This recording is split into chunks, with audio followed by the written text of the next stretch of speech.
This is Real Issues with Kaggwa. Today I take Africa's biggest headline and break them down to their roots. No spin, no echo chamber. Just the truth, raw, detailed, and real. Today we dissect one of the most consequential diplomatic labels any country can get from the United States government. The country of particular concern designation. At this time it's Nigeria. Donald Trump has announced that Nigeria is once again on the list, citing the mass killings of Christians, the persecution of minorities, and the government complicity or inaction in the face of it all. So what does this mean? What are the implications? And why should every Nigerian Christian, Muslim, or otherwise care deeply about this? Let's break it all down. What is a country of particular concern? To understand the gravity of this, you must first understand what the term country of particular concern means.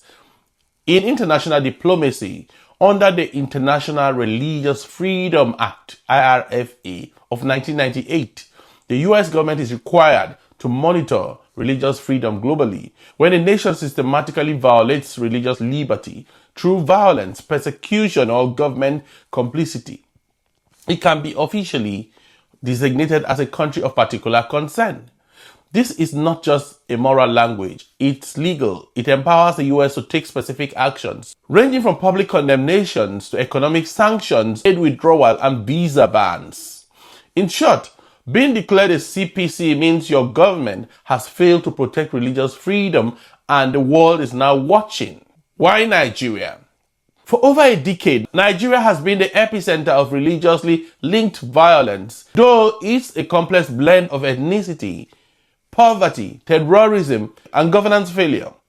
Groups like Boko Haram and ISWAP and other groups have terrorized the Northeast, Northwest, and North Central, and until recently, southernmost parts of Nigeria, slaughtering thousands, destroying villages, and abducting women and children. In the Middle Belt, clashes between herders and farmers have turned increasingly violent, often framed as religious but fueled by competition for land and government neglect. The US CIRF's 2024 report listed Nigeria among the top 3 countries where religious persecution have intensified, with over 5,000 Christians killed and 3,000 abductions in 1 year.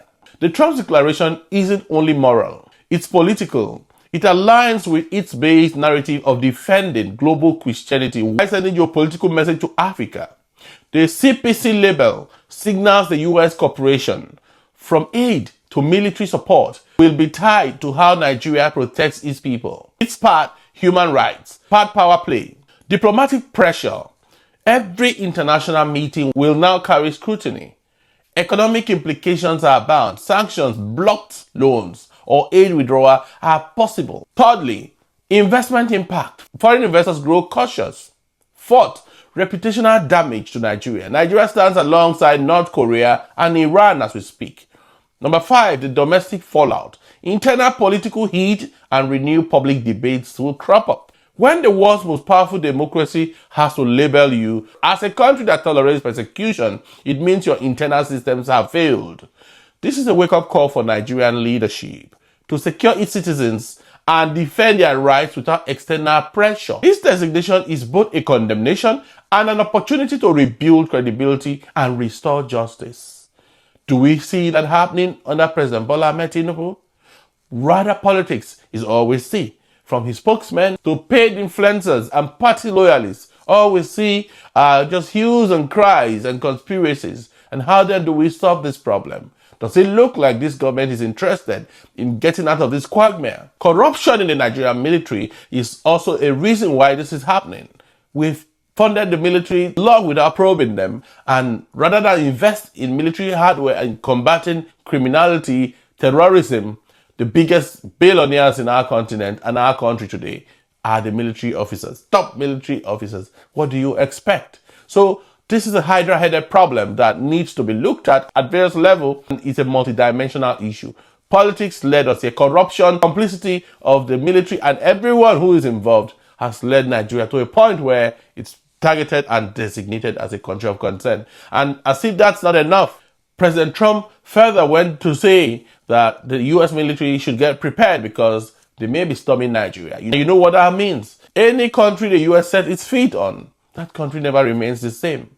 Unfortunately, this is where President Bola Ahmed Tinubu and previous regimes are leading Nigeria. I don't know what may befall Nigeria, but I think the best time to end this insecurity is now.